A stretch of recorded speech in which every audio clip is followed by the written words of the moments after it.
Hi guys, good morning! Happy Tuesday morning sa atin. And bihira na lang ako magagawa ng video, lalo na sa aking TikTok o mag-upload ng mga may yellow basket na lang focus na kasi ako dito sa aking mini store.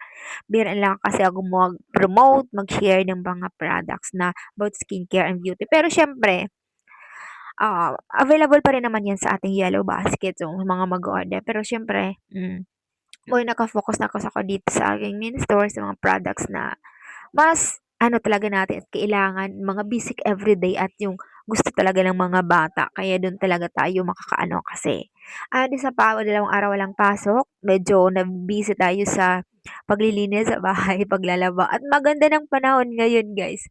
Ilang araw na sunod-sunod na rin yung init. Hindi, gaya ng mga nakaraan, grabe talaga yung ulan sa inyo. Kamusta rin ba? Ito kasi sa amin sa Capiz, grabe talaga.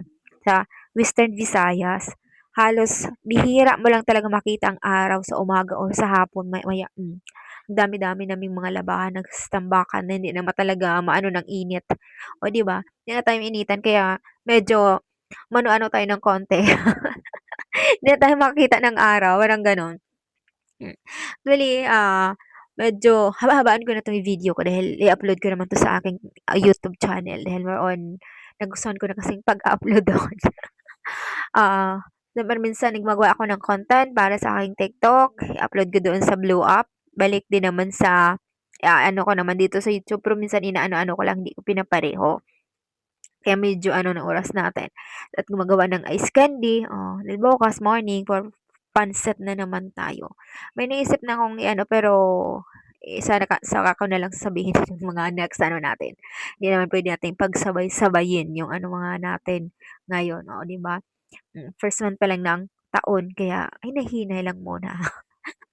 Kailangan mo nating i-balance-balance guys yung ating oras sa negosyo, sa pamilya, at sa sarili.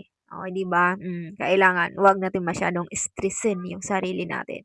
Kasi nakaka-stress din ng mga ganito pero kailangan talaga, dahil hindi ka puwedeng maging negosyante 'pag mahina ang loob mo, I am right.